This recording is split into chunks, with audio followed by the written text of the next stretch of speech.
মানে বিশাল কিছু তার যোগ্যতা, হ্যাঁ শিক্ষাগত যোগ্যতা নেই। এখন কথা হচ্ছে ধরেন সাপোজ যে কোনো একটা বিদ্যুৎ তারের যদি একটা লাইন যদি না থাকে, লাল কালার আছে না, একটা না থাকলে তো ওইদিক লাইনই হবে না, তাহলে এই দিক সিরিক আর যেখানে ছিল সেই সিরাটা ছিললে মনে করেন যে ওই দিক দিয়ে ব্যথা হবে, যখন উপরে দিক উঠবে বা ওইখানে যদি থাকে ওইটা ব্যথা ফিরে যাবে, ওই দিক দিয়ে মনে হয় ব্যথা হবে। আপনার এই বাড়ির যে উপরে রাবার মতো যেটা আছে পর্দাটা ওইটা ছিঁড়ে গেছে।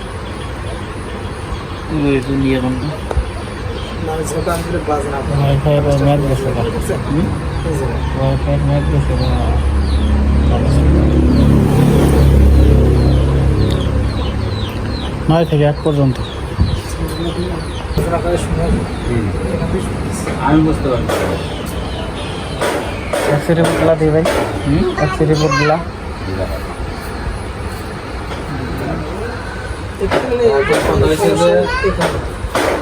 ভাঙা চোরাগুলো হাত যেটা ছিঁড়ে গেছে হাতের সাথে এখানে ঠিক আছে, এখানে চামড়াটার ভিতরেই কাছাকাছিতেই হাত, যে দুটো হাত। আর এগুলো হচ্ছে ভালোটাতে দেখাই, এইখানে কিন্তু খুব নিকটে হাতটা, আর এখানে এই রগগুলো কিন্তু চিকন আছে আর মোটা মোটা যেটা আছে রাবারের মতো একটা রগ আছে, ওইগুলো কিন্তু টানিয়ে যায় হাতে ঘাস করে। আমরা যদি হাতে ঘাস করি ওই রাবারের মতো যেটা গরু জবাই করলে অনেক সময় রাবারের মতো থাকে না চাপটা, ওইগুলো হচ্ছে এই পাশে। আমার চিকিৎসা হবে এই পাশে, এই দিক না এখানে, হ্যাঁ এই পাশ দিয়ে আসি। এখন এই রগগুলো ব্যথা যেহেতু দুইটাই ভাঙা, দুইটা ভাঙার দুইটাই মনে করেন যে এইগুলা ব্যথা ব্যথা এই রগের ভিতরে যেটা সেইখানে, এই যে ভিতরের ব্যথা, এই ব্যথাটা। আচ্ছা ঠিক আছে, আচ্ছা আইসুক দেখি তারপর কি কন্ডিশন। আচ্ছা ঠিক আছে।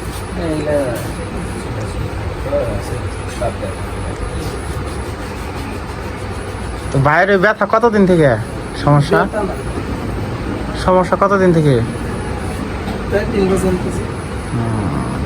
ঘটছিল, কেমন করে? তারপর ডাক্তারের চিকিৎসাপাতি আকারে এক্সরে থেকে শুরু করে ঠেকাই দিচ্ছেন, কইছে যে রক ছিঁড়ে গেছে, চিকন একটা রক।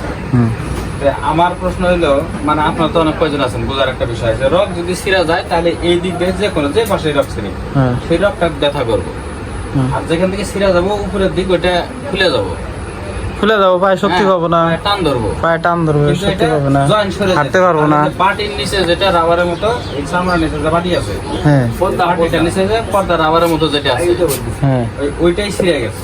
ওইটা ছিঁড়ে যাওয়ার কারণে এই জন্য বাইরে চলে এসে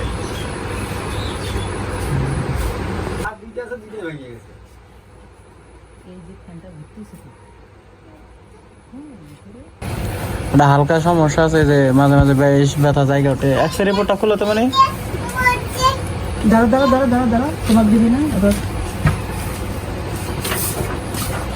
না, ওটা মানুষ দিবি মাঝে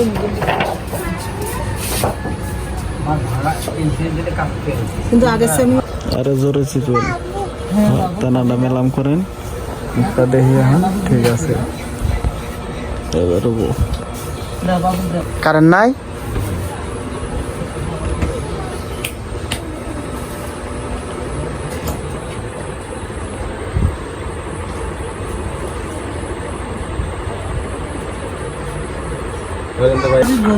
আমার থেকে যদি বেশি যদি আপনি বুঝেন তাহলে তো আপনি কবিরাজ হয়ে গেলাম।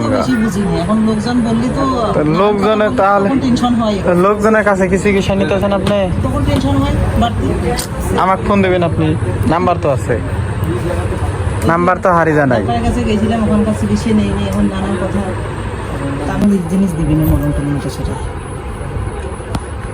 মামু ওইটা সোহেল বাইরে পাঠিয়ে দিছি, 1020 টাকা।